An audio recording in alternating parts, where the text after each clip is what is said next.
Hey guys, this is Trish with your weekly horoscope for August 12th through August 18th.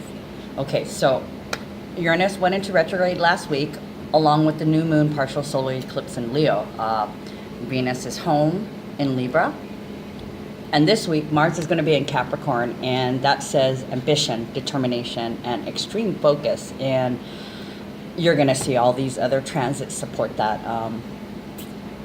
There's a grand fixed cross, which kind of lends a stuck energy, but on the other hand, it gives you more focus. It could be like an obsessive focus and obsessive determination. Mercury goes direct, and Jupiter trines Neptune. Okay, heavy determination, focus, and ambition equals dollars. Success in your finances and relationships. And the energies of the last couple eclipses are still present and lingering over us. Now, energies from eclipses can last up to 6 months, like that, the lunar eclipse in Aquarius. That energy is still present, and so is the eclipse before that, and then of course the one that we just had. It just kind of sticks with you until the cycle is completed. Okay, but you need to continue focusing on the present and continue practicing living in gratitude. Okay, if you have a hard time with that, you got to practice until it becomes a habit, and then once it becomes a habit, then it's truly ingrained in you and becomes part of your personality and a daily practice. Okay, so we start the week off with the moon in Virgo. That's going to give us extra intellectual, analytical, and practicality boost.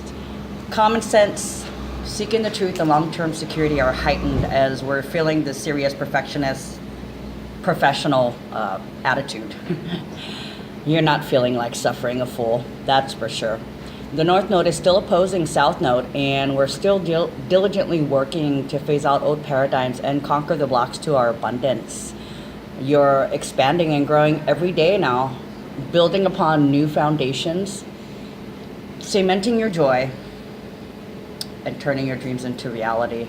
Now, Mars is still in retrograde, but it's moving into Capricorn, and it allows you to be a dynamic force and you're going to be self-reliant, independent, taking care of your own shit. Fighting spirit is the order of the day because your strength lies in your ability to endure.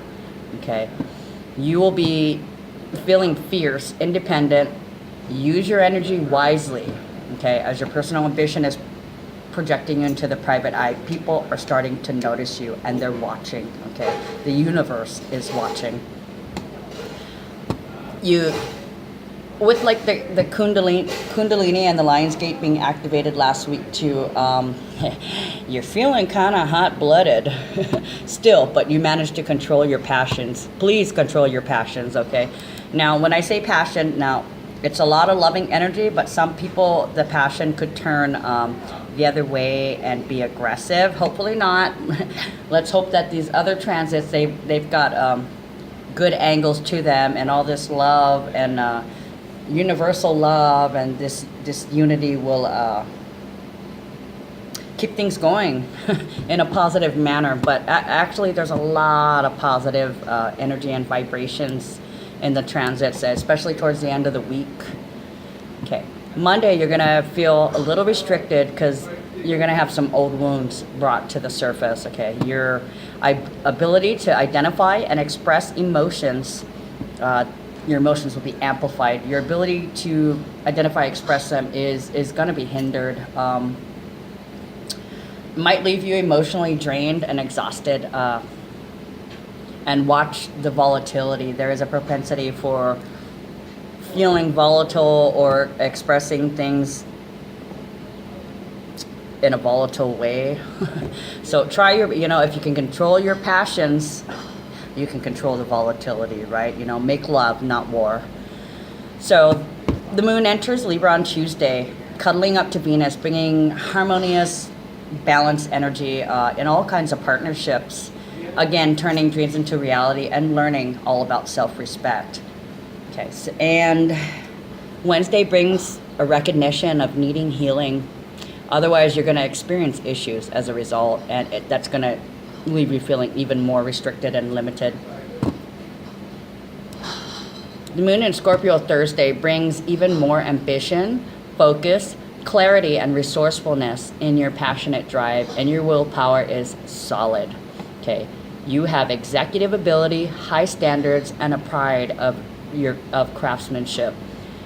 You're working to benefit humanity, but you don't want to be controlled. You want to do it your way. Okay, there is a secret sorrow that concerns family problems or the health of a loved one. Share it with a friend and your bond will deepen. Now, there's a grand fixed cross. It makes an appearance on the 16th. And the thing with it, it's very rare. It's a very rare thing, and astrologers like to call it unlucky, but it's like focusing and drive and focus on one goal, almost to obsession. Scorpio. Oh gosh, yes, along with the Scorpio too, the Scorpio energy. So yeah, it can lead to a kind of obsession. So you got to be careful and balance a little bit. Don't spend too much time. Yes, I know you're determined. Yes, everything is giving you extra strong focus, but sometimes you got to shut it off. You know, like watching the lava when it first went off. It was like lava porn because you can't watch it down. But what are you watching? You're watching lava flowing for hours. Lava porn. So I mean, it's the same deal. It's almost like you're addicted. You're going to be addicted and focus primarily on your dollars. Okay, and it's a huge thing in the transits right now. There's a lot of focus on business and what you do for money. And if you're doing what you love, you are about to get a huge boost, and you're about to start manifesting your abundance, or at least seeing some fruits of your labor. So with the grand fixed cross, says that you're a gifted genius, very creative, but you let others handle the business end of things. Okay, it's a call for surrendering to the universe. It's recalibrating the fair distribution of money and assets. Okay, victim mentality is going to be replaced with hard work. Yay! Aren't you getting tired of the "oh, poor me"? Yeah. So don't let yourself get distracted by all the noise, all these things that are happening to you that's trying to veer you off your course. Don't let it distract you, okay? You may encounter additional lessons of sacrifice along with karma, and your emotions will be amplified and your ability to cope may be impaired. This may cause additional volatility. Yay. Friday brings on healing, transcendence, and the wisdom to expand while struggling with will. And this will leave you feeling a little drained also. Now, Saturday is an 11-11-11 day with forward movement. You are walking through the manifestation portal, and you are manifesting new beginnings. And let's see. On those days, okay, I just have to say the numerology code. I know this is the weekly horoscope, but there's a 8, 9, 1, 10, 11, 11, and 15 code. So, I mean, you can see as the numbers progress, huge forward movement, instantly manifesting new beginnings and manifesting. And it's done through leadership, through purging what no longer serves you, and doing what you love, showing your love through service and social responsibility, okay? And I'm probably going to repeat that in the numerology report, sorry. That was just a really good thing to go along with the transits, okay? So, 11-11-11 is a day with forward movement, endings and beginnings through leadership, doing what we love, as well as who we love, with all the lovey-dovey sexual energy. So, the moon is also in Sagittarius, making us feel really adventurous, joyful, optimistic about expansion. We'll be exercising independent humanitarian thinking with vision and insight. travel's in the cards as you seek new surroundings, but watch your spending and the optimistic fatalism pushing your luck too far. Okay, don't push it. Push yourself, but don't push it. Don't push your luck. Mercury also goes direct, paving the way for reconciliations, but wait a couple of days, at least 2 to 3 days, until you're completely out of the shadow, because the shadow 2 to 3 days before and 2 to 3 days after is usually the worst time, the most inconvenient times. And then everybody loves Mercury retrograde. Now you can sign, make commitments, and get your message across, and you're finally able to go forward with plans. Or you can just begin communicating about plans, because Mars doesn't actually go direct, I think, until the 19th. Let me check my calendar here. Let's see, Mars goes direct.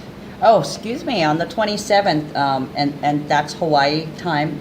And Hawaii, Mars will be going direct on August 27th. So, on August 27th, there's going to be a lot of action, okay?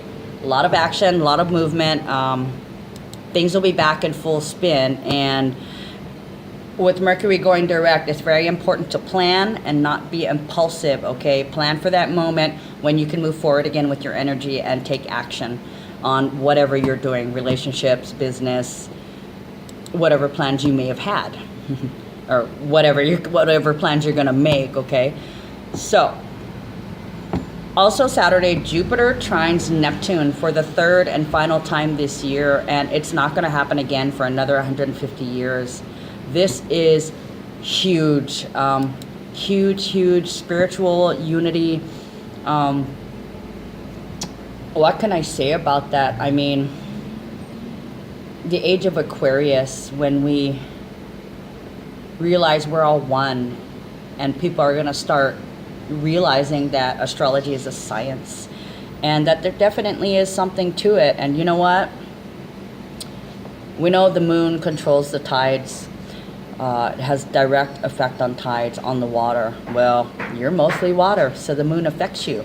So, logical thinking, if the moon affects you, why wouldn't the other planets affect you, right? Folks, this is science. This is based on years, thousands of years of research by hundreds and thousands and millions of people who have gathered this information and taking note of every transit and what happens all over the world in all different kinds of situations, okay? There's going to be a lot of people turning to esoteric pursuits, okay? You may become a guru, a mystic, a healer, or a spiritual teacher, or you may touch on someone. It's like a glamorous time, okay? So you may end up following one, or you may become one, or you may meet your soul group, people who are along the same spiritual energies as you.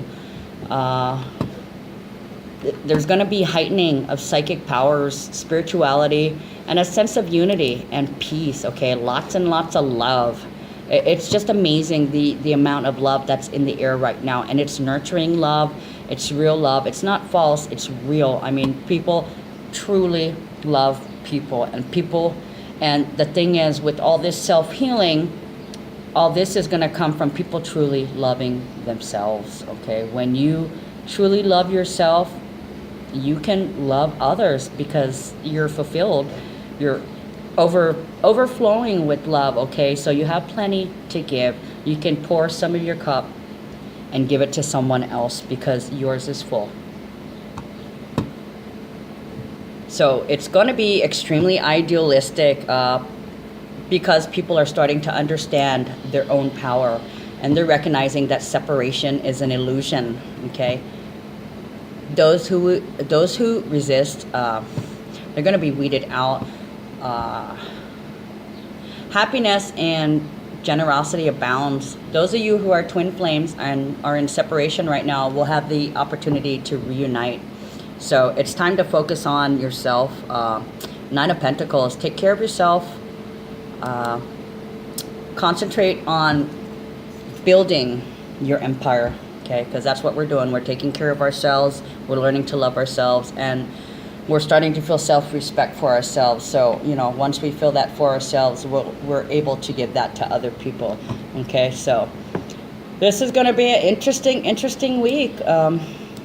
Yeah, I can't wait to feel that spirituality. And actually, I just have to say, last night, the 11th, I actually started getting the vibrations. So I am vibrating right now. It's kind of weird because it's basically just starting. I don't think I'm going to feel it strong for another couple days. I generally feel transits 2 to 3 days before they happen, and when I'm telling you this is happening on this day, I'm telling you the day that it goes exact. So the planets are moving and they're moving into that location, but it's not until they're exact is when I tell you that's what's happening. Okay, so what to watch for this week? Being critical, being high strung, being standoffish, argumentative, being a hypochondriac, neuroticism. People might have a judgmental quality. They're afraid of their anger, and they're afraid of feeling vulnerable. They might be living in the illusion of calm and stability, pretending that they're in control, or a false sense of control. It's all illusion, delusion, confusion. There's going to be aggressiveness. Excuse me, ruthlessness, obstinance. You might feel hot and cold. You might feel chilly at some times and then in love at others. You could be downright disinterested because you're too focused and obsessed on other things. There could be some secrets. There could be some affairs, but all this is going to come to light with the sun shining on you. You could be self-indulgent. You could be trying to be dependent on someone. You could be frivolous, but you're also changeable. I said obstinate, secretive, jealous, resentful, domineering, and that disinterest, like chilly factor. It's that comes with the Scorpio moon, and that is a tendency to cut off your feelings because that kills the pain. You'd rather do that than continue to suffer. There could be dread of rejection, and I think I mentioned this earlier, secret sorrow that concerns family health problems. You might feel a need to escape. Watch your overspending. Don't push your luck too far. And I also I already said illusion, delusion, confusion. I guess I wrote it twice. Okay, so that's double that. Watch out for. All right, you guys, that's the horoscope for this week. Check out my page in Facebook under Universal Gray Shadow. Love you guys. Bye.